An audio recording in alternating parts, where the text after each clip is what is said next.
What's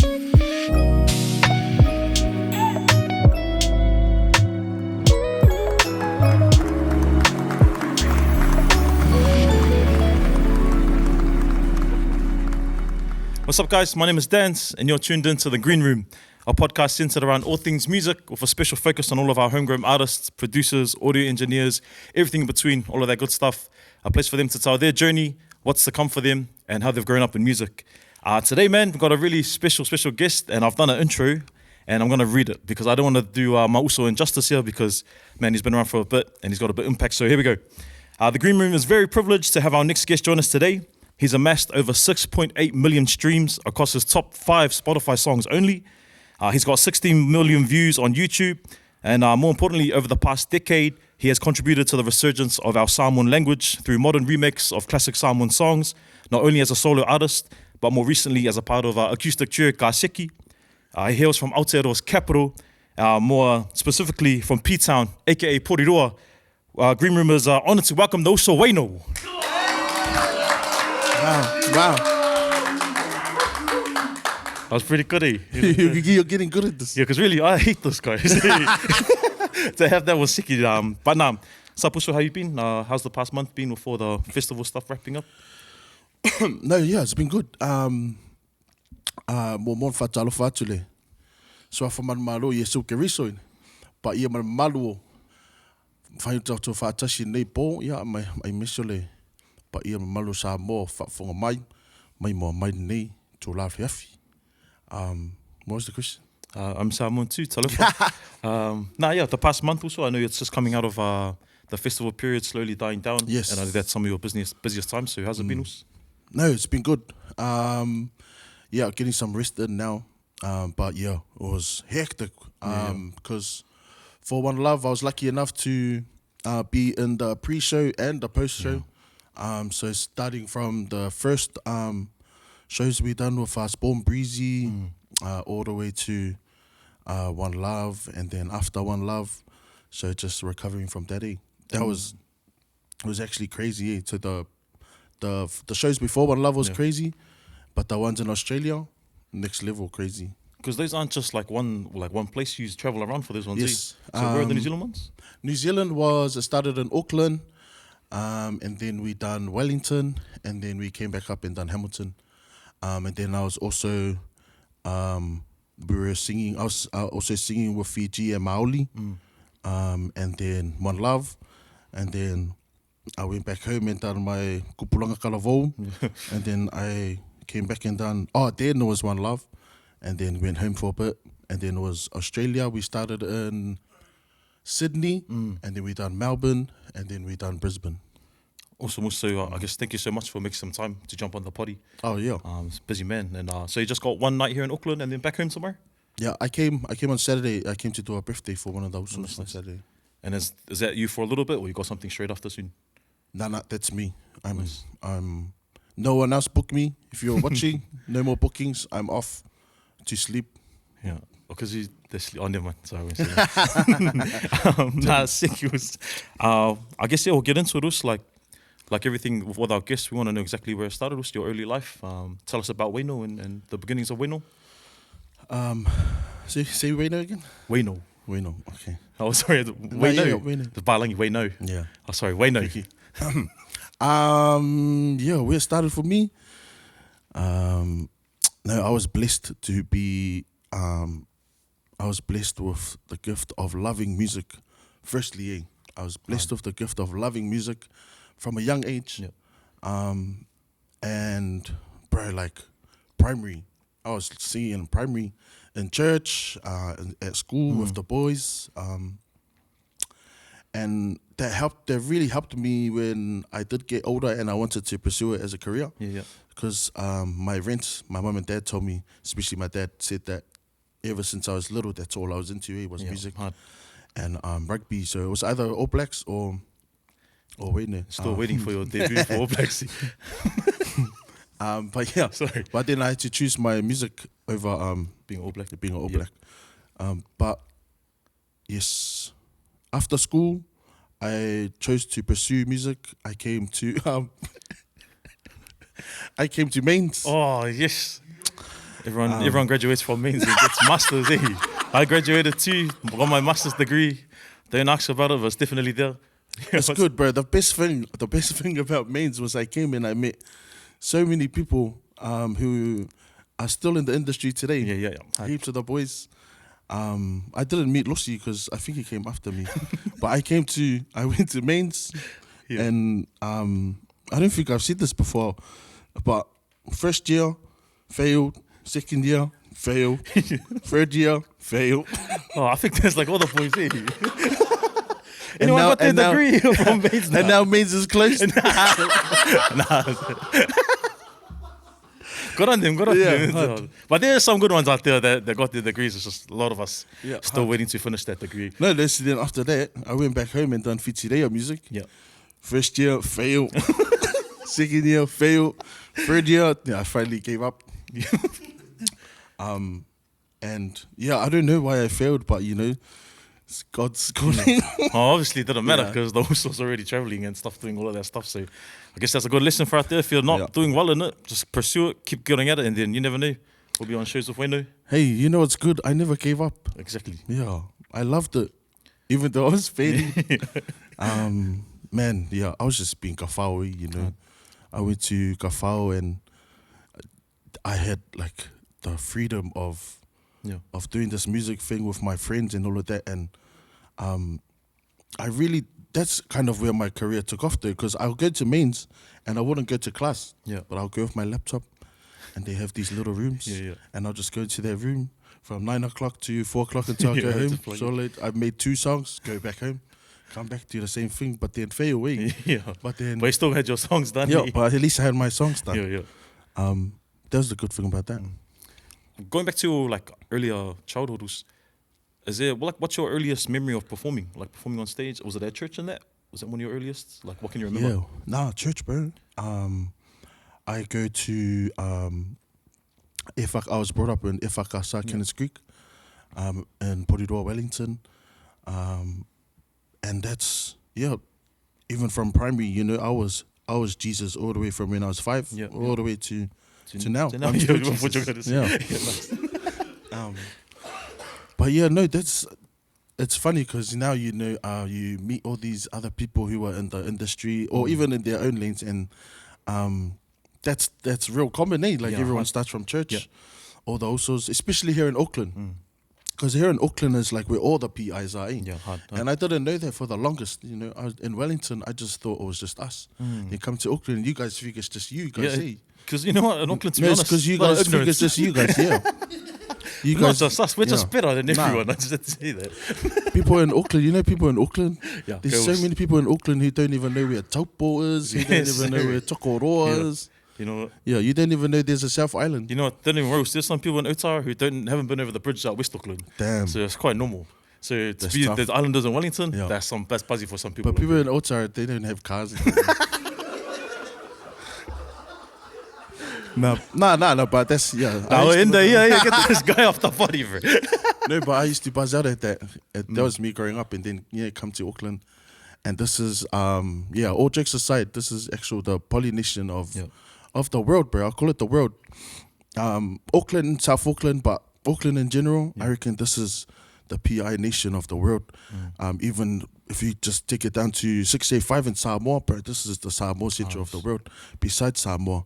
So whenever I get to come to Auckland and see what Auckland's doing, they're always on another level way. So it makes me eeks about people in Wellington too. I'm like, bro, what are we doing? But then I love it too. That's why I love coming here, especially because I don't like Auckland. But you're always here. Nah, because that's why I told you I'm here. I come to use you guys. Nice. That's good. I appreciate it. Because you know what? You actually have a lot of, obviously being Samoan, heaps of fans up here in Auckland. And whenever you have shows here, I know you get a lot of love from like the community out here too. And when you're younger, were your parents musical as well? Or was that all through the church? My family in general is like music-ish, like we can all sing. We all know how to, we all jam our Samoan songs, our Samoan music and all of that. But no one really took it as a career. Took it serious. But my whole family, I'll say my whole family can sing a little bit. And was there any like Because I Well, know I'm for a lot not of the boys. finished. Oh, sorry. Sorry, keep going. Oh, no, this podcast is finished, man. Sorry, Mosso. Sorry, you go. No, I just wanted to elaborate on that is because I reckon that's the same with heaps of families, eh? But with my family, like we can all sing and all of that, and I really wanted someone to take the career as well. Yeah. Like we're so gifted in that area, but what really held us back, I reckon, was us being from Wellington, bro. Like if we were in Auckland, really? I reckon my family would have been like in amongst it all, and you know, they could see more of what you can do with Okay. music Yeah, and yeah. especially Polynesian music, Samoa music. But yeah, I'm finished now. So if there was more people, you reckon, in your community that were going on to do this stuff, do you reckon they would have been... Definitely, Yeah, bro. yeah, Definitely. I was like the needle in the haystack. Oh, true. I was like Yeah. So when I was coming up, I looked like not a loser, but I was just a weirdo, eh? Yeah. Especially growing up in Wellington, Puridoa. I was like looked at as a weirdo trying to do, let alone trying to do Samoan music and trying to do PI music in general. Yeah. You know, there's not really that many Pacifica artists or bands or just stuff that's coming out of Wellington, yeah. especially at that time when I was coming out. Yeah. It was just, you know, Tausos Brownhill and Tomorrow People. Bro, that's it. Wow. Yeah. Oh, I mean, Rads is from there and all Yeah, that, yeah, but that's right. she's older than me. Yeah. And she sort of came up to Auckland to do a lot Yeah, of stuff then, too. you know, anyway. that's what they do though, eh? You know, like I said, like they come to the polycentral of the world, eh? And, you know, and come and be amongst it all and then they forget their roots, eh? Oh, so I was Reds. joking. Now, and the thing I was going to ask was, like a lot of the other musicians in Auckland who grew up in the church and that, was there ever that thing from your parents where they just wanted you to keep doing the church stuff? There was ever a clash with you wanting to do outside music? I've said this on a podcast before because I saw it was Ross's one on Monday, eh? Oh, yeah. And he was talking about that struggle. So with me, like I said before, my dad saw me doing music from a young age and all of that. So when I did want to pursue it, bro, I had the full support of my family. Oh, awesome. That's another massive reason why I'm here today. Is because, and I didn't know too. You know, I thought that everyone was supporting, Yeah. like with music and especially with the church and that. That's the other thing. My church was ultra supportive of what I was doing too. Oh, means.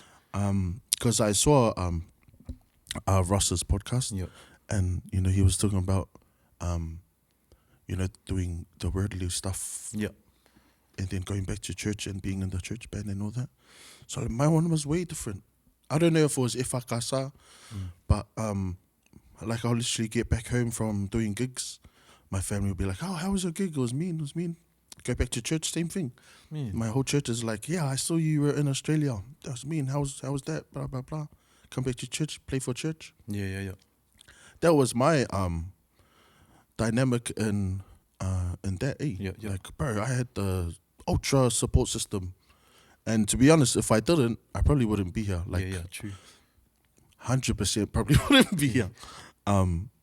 That's something I had to really look back on and really, you know, try not to take that for granted, because especially after hearing everyone else's stories, then I'm thinking and I'm like, damn, I actually did have a really good growing up. That's cool. So do you think it's sort of more up to like how your parents' relationship is with it and like if they're support? I guess I don't want to say some parents aren't supportive, but a lot of the parents, obviously your gift comes from God, your gift comes from Jesus and that. So I like, it's fine for them to want you just to filter that back through the church and give praise back to him. That's fine. I don't want to call those parents unsupportive, but I guess in your case, I'm pretty fortunate that your parents were happy for you to share that with the world. Yeah, no, hard out. Especially because, like I said, I didn't know how hard it was for people to come out of their church and go and gig here, and then, you know, like it wasn't really as good as I had it. So I give it up to everyone else who kept going, but I didn't have that. I had the support system from when I was little. You know, they let me go and go perform at One Love, then come and do White Sunday, just like that. Oh, menos. Another reason why is because they needed me at church too. My church is pretty good. Oh, do you do the blackmail ones? No, sorry. Um, sorry, guys. So we gotta edit it out.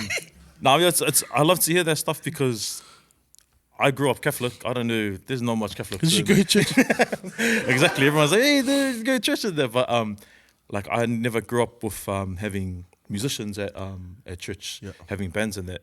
So I like to hear those perspectives from all of our musos, and it's cool to hear that.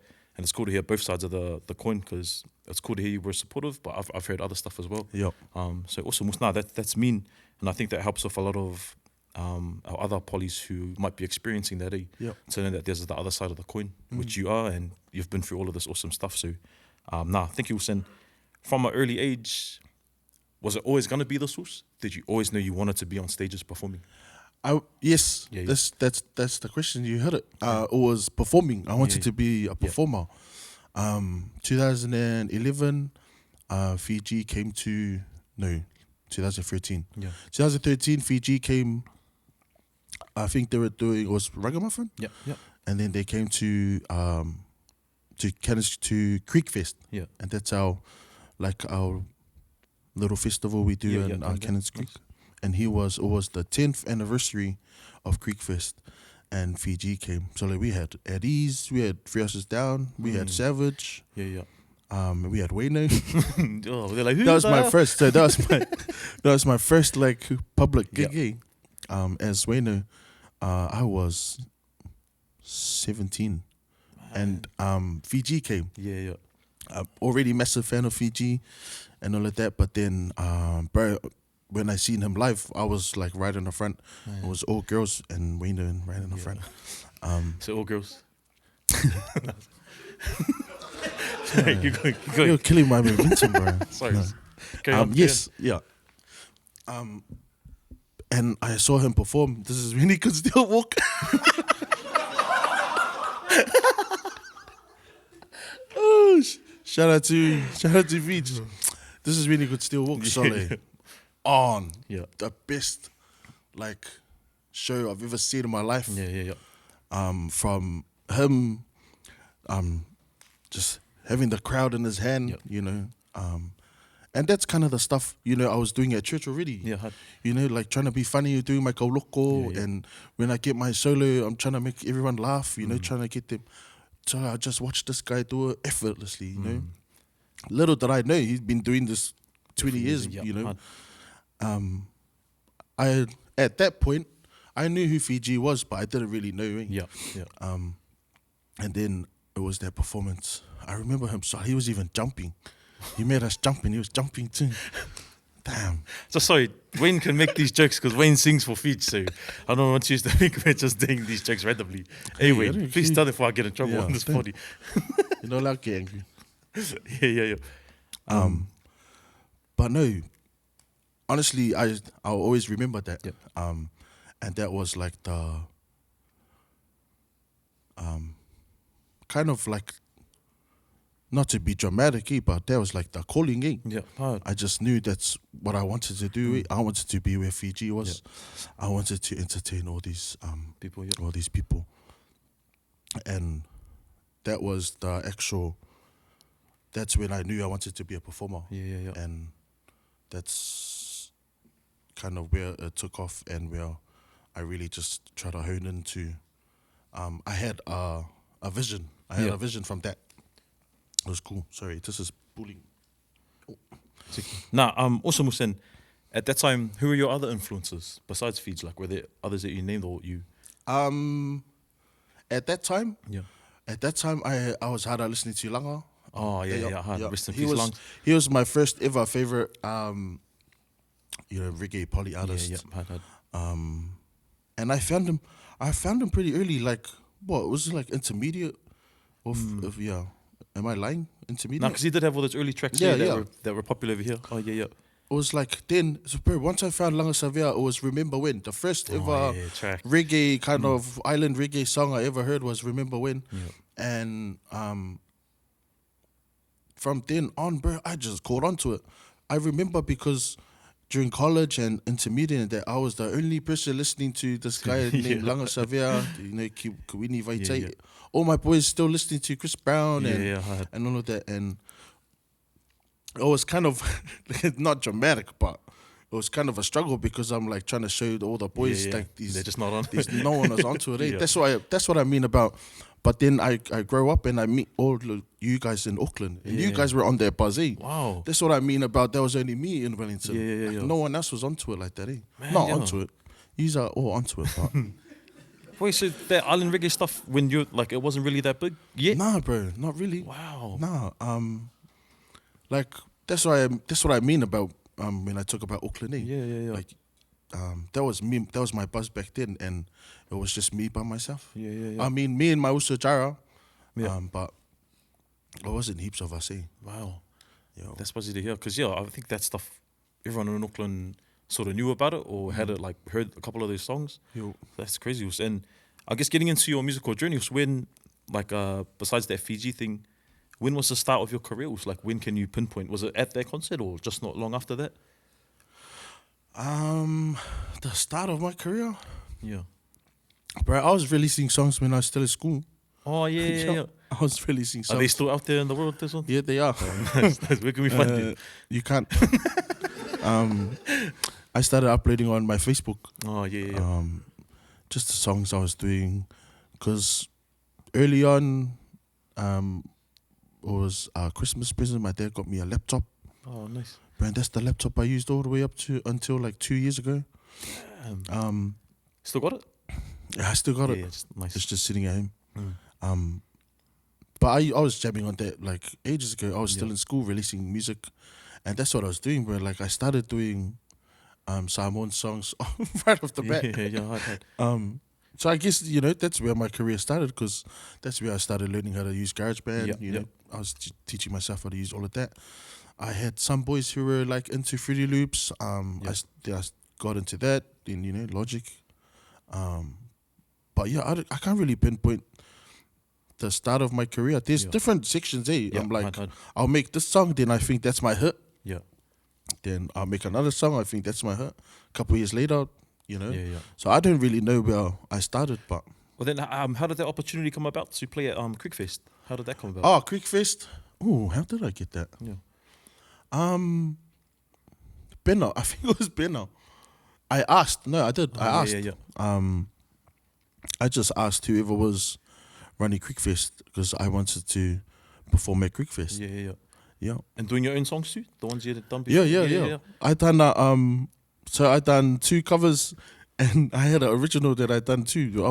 No one else in the world's ever gonna hear that. Jerry, have you heard that one? Oh, Not even Jerry's heard it. I was Jerry gonna do it. Okay. Oh, nice. Well, so I guess this pulled out. But I guess performing with those artists, that's quite early in your career. I don't think a lot of people can say that. Performing with Fiji in there. So I reckon it's sort of safe to say. That was Oh, your you big mean first like on the same stage? Yeah. True. Yeah, no, that's awesome. So, after that, when did when you started releasing probably when your next popular song? When did all that stuff start coming about? Bro, I don't know, mate, to be honest. Yeah. My career is just like my life. I just take everything as it comes. Like, bro, I don't even keep track of like when I hit this or this song and this song. But I'll try my best, because you're answering your question. Yeah, yes, please. One of my first ever memories of having a hit song that people came up to me and said, "Oh, I remember," was Nufu Polonga, when I done a cover of Nufu Polonga. Bro, and then I went to Nufu Polonga, and then I started doing Wellington gigs with Brownhill. Yeah. And then they took me to One Love, and I was just going. I was there, Bumboy, One Love, and I just went to drive them around and all of that. So then Langa was there. Ooh. So like fangirling, fangirling. Yeah. But I was trying to be cool. And then he came up to me and he goes, "No way, you're Wayno." And he was like, and he was talking about North Polonga. Yeah. That was actually a mean moment, Man. And he was telling me, he's saying something like, "Bro, you're about to be the best in the world." Oh, man. Nah, he said North Polonga was the track. Oh. Yeah. Wait, so This guy, bro. Nah, but going from you just talking about you listening to him then to meeting him and him saying that must have been awesome for you. No, so- hard out. It was Yeah. hard out. And I wasn't even expecting, like your first one love, you don't really, and your first time going backstage, Yeah. you don't really know that you're gonna see like Just just yeah. all these artists say. And I didn't even know I was gonna see Yeah. Langa. And when I saw him, I was just trying to be cool. I wish I wasn't trying to be cool. Yeah. Wow, what a cool guy. But yeah, he came up to me Yeah. hard, and he was talking about North Polonga.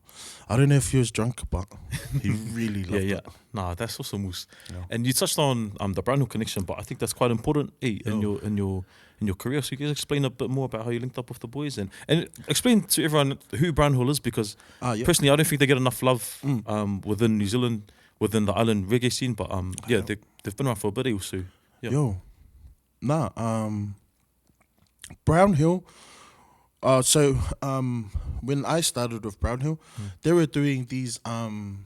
Before that, Brownhill was doing. You know how they're doing their songs and all of that, and then they broke off. I don't know how they broke off, but the singers went their own way, and then it was just a band thing. And then they started being like a covers band. They were playing for. They got the opportunity to start playing for artists, and they were playing for like Swiss. At that time, it was like Swiss. They were playing for Rads at that time. And then I went and done a gig. They put together a lineup, and I was opening for Rads, and Brownhill was the band. Cool 19, 20-year-old going in. I was already drunk before my set. And done my set, and then Natu, the leader of Brownhill, he came in, he was trying to talk to me. I didn't know that they were trying to look for a singer. Oh, chi. But he came in, he was talking to me, but I was I was drunk, and I thought I was cool, and I was like, yeah, later, bro. I just left. And then he messaged me after that. They were doing, Brownhill used to do, then after that, Brownhill used to do these gigs in Wellington where they'll get local artists and they'll play for them. And it was just all these random songs. And then I sent them, this is when I was I'm a Fiji fan, full-on Fiji fan right now. And Brownhill was playing for Fiji. And I was watching videos on YouTube of Brownhill playing for Fiji. Yeah, hard. There's that mean one when they went to Samoa, and it was all of them. It was Fiji, Langasavia, Kuini, also Ben Vai. Yep. Those are the videos I used to watch. Those are the one from Gio's camera? Yeah, that one. Yeah, that's right. So I was, do you remember those videos? Yeah. So I was watching those videos, and then I sent them my Fiji set. I said, I'll do Fiji. I was the other local artist, and I'll do a Fiji set. Yeah. But from then on, they stopped doing those shows, and it was just me and Brownhill. So then we started doing some shows in Wellington, and I got Jerry to come on. Yeah. And Jerry came and started doing shows with us. And then Brownhill took me to took me to One Love. Fortunate enough to started doing BVs for Brownhill. So Brownhill has been doing if you don't know, if you don't know, Brownhill's been a backup artist for our backup band for so many artists. They've done Fiji ever since Fiji started doing Ragamuffin and One Love. They took a little break, but then now they're doing Fiji. We just got off Fiji. But ever since I done BVs for Brownhill, they've played for Fia, Finn Groover, Fiji. I've even done J Boog with them. They've done so many artists. Even we've done One Loves where we play for five artists in one day. So that's who Brownhill is now. Brownhill to me though became my ultra mentors, especially for Natu, Matt Sopoanga. So the main thing with Matt Sopoanga is he grew up Efakasa as well. Oh, okay, so similar to real similar to me. So when you grow up Efakasa, there's just certain stuff that we all get and we all know. And it was a real dynamic from the rest of the boys in the group. Because most of them, they didn't even go to church. They're gonna see this too. So you guys better go. They're going back to church now. Malo. But yeah, so that was the real dynamic for me because then when I went and Natsu was talking to me, we just clicked straight away because we were brought up Efakasa and Efakasa is pretty much like, when it's like Samoa. Yep. And then Samoa as and just the values that come with that is, and me and Natsu having that connection really helped. And it's been heaps of years now that I've been BVing for him and he's done so much for me. Like not even just singing backup records for Brownhill, but he helps me out with my own career now. And stuff to do with Wayno. And he's just been the ultra mentor. They've been the ultra mentor to me. Seeing them now is kind of emotional now because we've been on a really good journey now. And some of them are getting really old.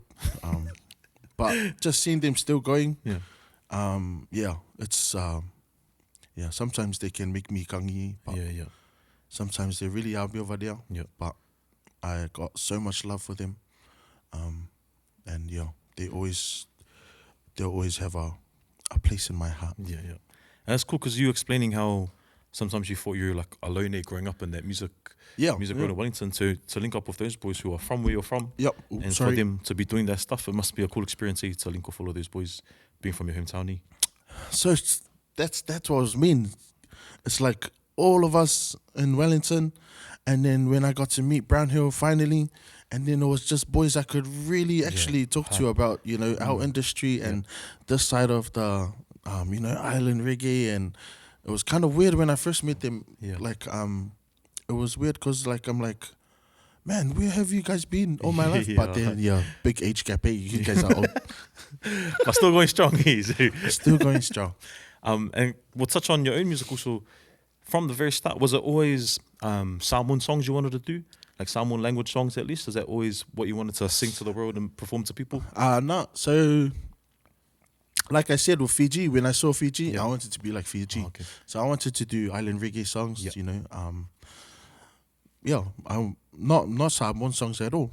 But I was doing Samoan songs and legit just making Samoan songs and like mixing and mastering. Cry. Hey.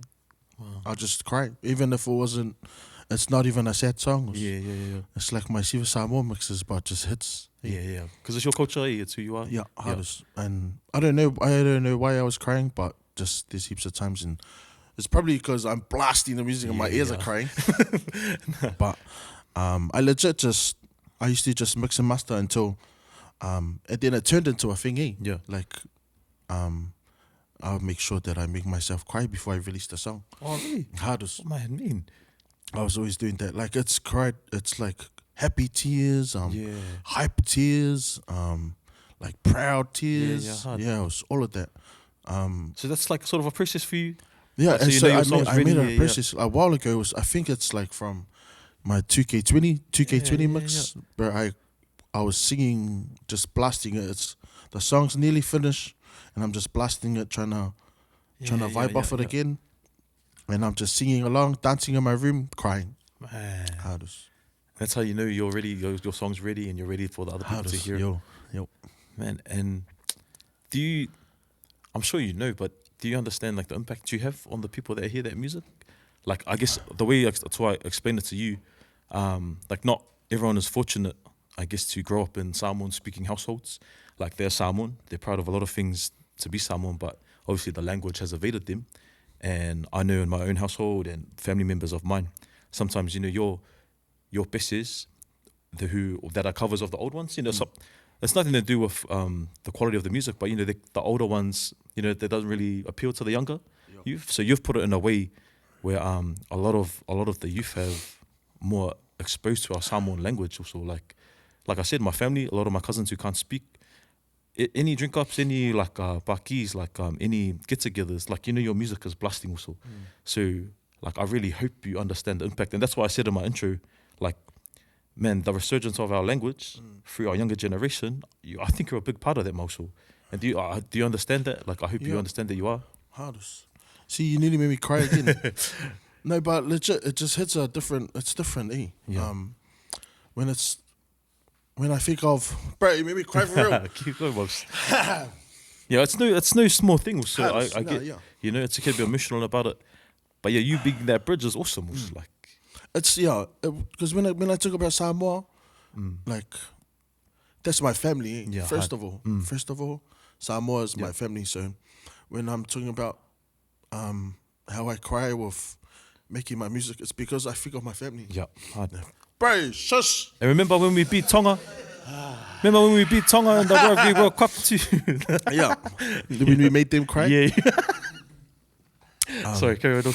No, but that's what makes me emotional. Is like I think of my family, and you know, that's the beginning of my life, Yeah, and hard. that's how I was brought up. And what makes me more sad, you know, yeah, that makes me happy that Yeah. I'm getting to help Yeah. rebuild the language especially with the younger generation. But what makes me more sad than how happy that makes me is how our culture gets dragged sometimes. You know, like hard. with Samoa's built around respect for Alualohi. Yeah. That's the main thing. When I see Samoa getting disrespected, that's what hurts me. Hard. So that's the drive. Eh? That's where the drive comes from. It's like I love Samoa so much. I love my family so much Yeah, hard. that I want the best for all of us. Yes. You know, like it's not. Yeah, I'll shut up now. Nah, cool. But yeah, you get me. And on the flip side also, I don't know if you've been through it, but has there ever been like, because you know our people are very loyal and proud people. On the flip side of the coin, has there ever been people that have like questioned you, like, why are you doing these pieces in this way? Like, why are you doing our classics? Has there ever been that sort of experience? Yeah, Yeah. heaps. You know, I'll tell you this. This might be a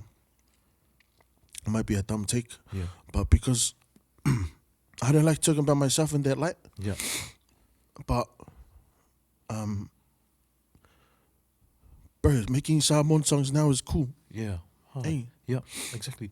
and I'm not saying that I contributed to that, Yeah. but that's what makes me cry now. Yeah. It's like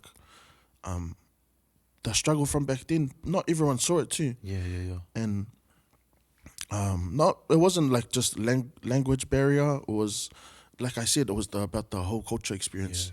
So when I started making reggae covers of old Samoan music, and people, I didn't even care about their slander. People sing, but because I believed in myself. Yeah. But it wasn't easy, you know. Yeah. Like, but what makes me so happy now is to see where Samoan music is today. Hard. Like, bro, Josh Tatufi's got a ultra Samoan song. Yeah. Hard. And watch this was everyone, all the established artists, all the famous artists, and that, bro, they're all gonna make Samoan covers or Samoan originals. You know, and I can say because I was talking to Fia and Johnny, and one of your songs popped up when we were just chilling, and Johnny and Fia literally said like, "Damn, we need to do a Samoan song." Yo. And I mean, if you weren't doing it, also, you know, who's to say that would have been a trend? So, I'm not saying that I did, but yeah. like if you think about 10 years ago, bro, it wasn't cool. Yeah. Hey, there was a certain people who were listening to like Patti and features like Sose Fina and all of that. But even when those came out, it wasn't cool. Eh? But I just love where the Samoan scene is now, and bro, it's only gonna grow. Yeah. No, that's cool. And one of the other things I wanted to touch on was because obviously you've done One Loves, done all these stages with the Brown Hill Boys and Feeds, but the one I wanted to talk to you about was Siki Fest. Because that was in Sa. Yo. So, and how was that going back to Sa, singing to your people? Yeah, give me that like experiences. Yeah, Siki Fest was still one of my favorite experiences. Yeah.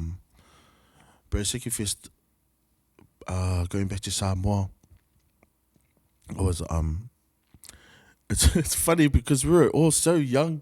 Yeah. But at that time, so I thought that was the pinnacle of my career. Yeah.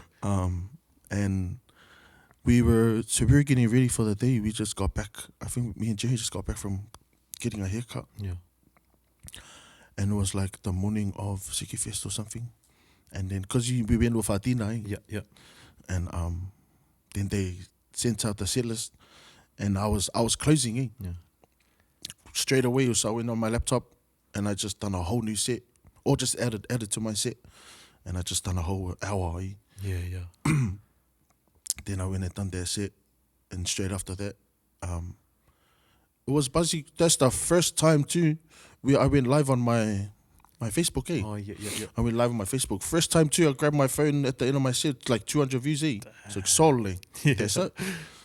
Samoa and Seki Fest too is when I got 10K on my Insta. Nice. Besides all of that, after Seki Fest is the first time I've ever gangied after a show. Yeah. Yeah. And yeah. gangied, I was like, Yeah. Yeah. I was on the phone with my family, our group chat, and I was just hard out crying. I couldn't stop crying. Went and hugged Victor J. Stifo. He was crying too, and that guy doesn't cry too. Yeah. But it was real emotional. It was so cool. Just to have these, bro, because that's what we were. We were these kids who got to go to Samoa and perform in front of Samoa, and it was cool, bro. Yeah. Like, I think that was the biggest show I had ever done to that point. Wow. So when we actually saw that mosh pit of a crowd, that's the first time I've actually performed to a massive as Samoan crowd who was just singing back all my songs. Yeah. Yeah. So that was, Seki Fest was special, Because I was going to ask you about like a bucket list thing, but that's got to be it, eh? Like performing in your homeland to all of your like people. That's got to be something like one of your biggest. In terms of my career, hard out, bro, is Seki Fest, and performing in Samoa, hard out, bro. Yeah. You're right. And because obviously there's not just Samoans here in New Zealand, Samoa, Australia, but there's Samoans over in the US and that. And so you've probably connected to all of them through your music. How's your reception over in those countries, America, Hawaii? Do you know much about it? Apparently it's good. Apparently they hard out want me to go over. Yeah, yeah. And I do get messages and Yeah. comments from people in America, America. People saying that they want me to go over and that. Yeah. Yeah, But you and Jerry can't go. No, we can't go. 10 more years you do a show. And now when I see everything that Jerry has to do just to go to America, nah, GG's. Sorry, more inside jokes, my bad.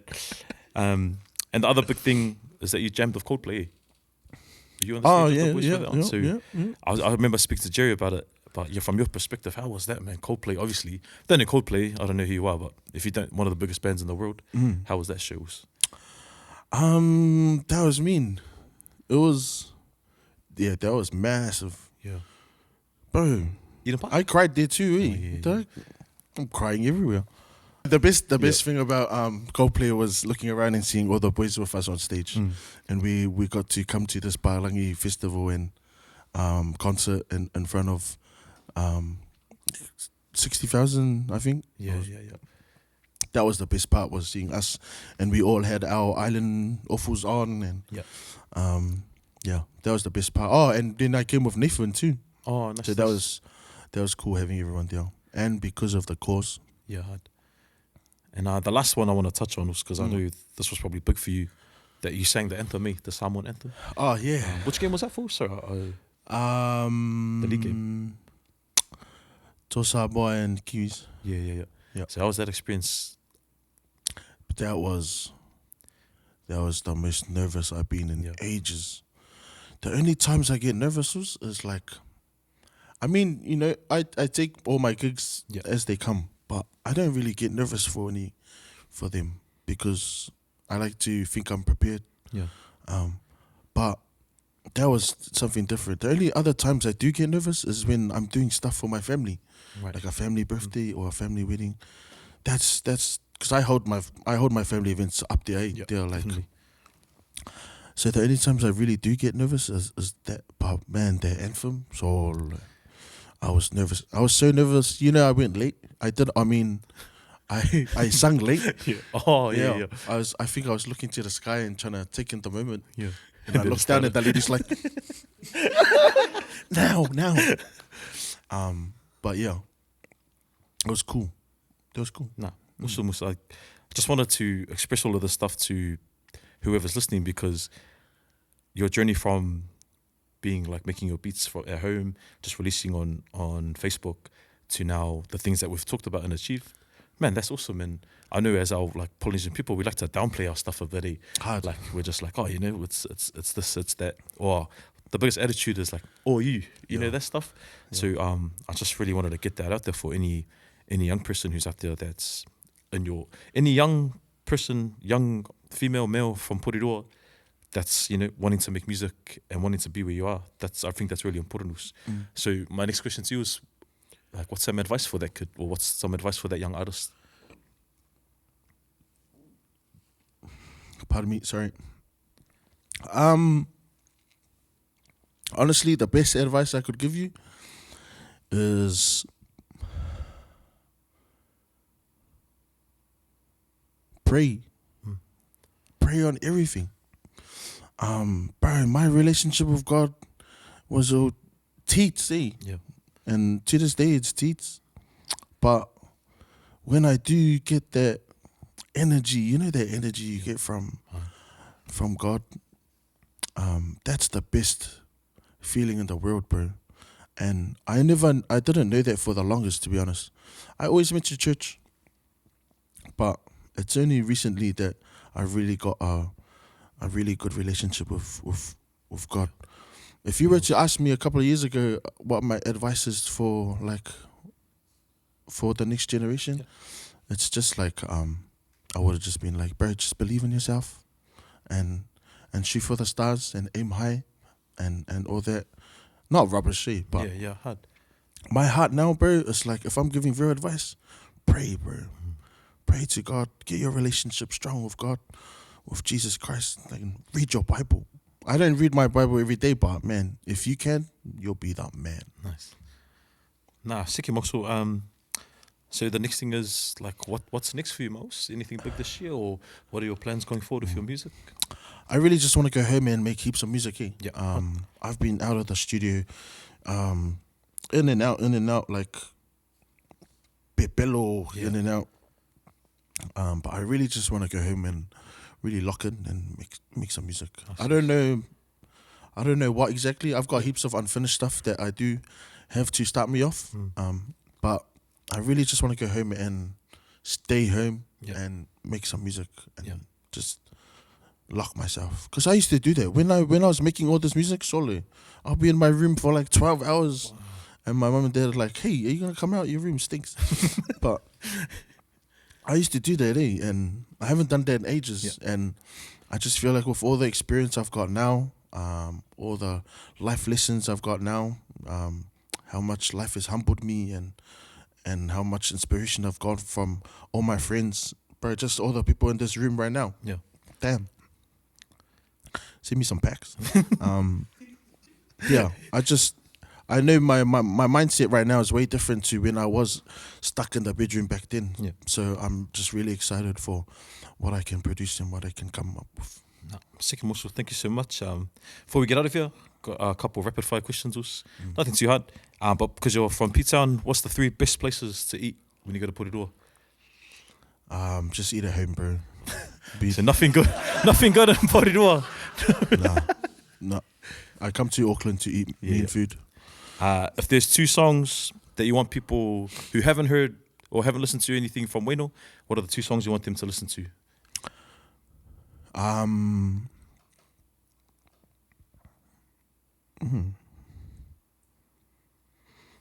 My 2 slept on songs for Fine Faitala. Yeah.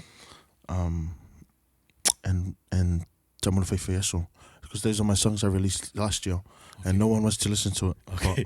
Yeah. Can you guys go listen to that song? The editing team will put them up here. Yeah.